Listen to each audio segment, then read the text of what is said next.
नाही. तुम्हाला जर घडवायचं असेल एखादं वासरू असू द्या किंवा एखादा बैल असू द्या, तर त्याला घडवणारा, सांभाळणारा त्या पद्धतीनं तो व्यक्ती असावा लागतो.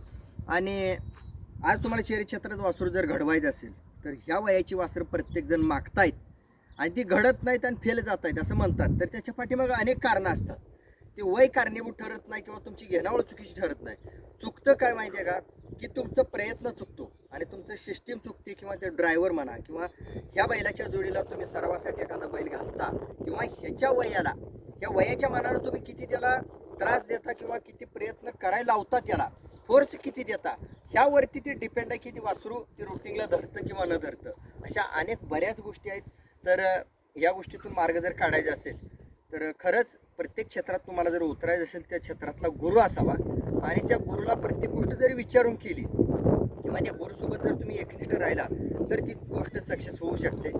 तर एवढ्याच्या व्हिडिओच्या माध्यमातून सांगू शकतो की एवढ्या वयाची जी लहान वासरं आहेत, तर जेव्हा मला पटतील, मला पसंत पडतील, तेव्हाच ती मी जगापुढे व्यक्त करायचा प्रयत्न करतो. त्यातीलच एक उदाहरण आहे.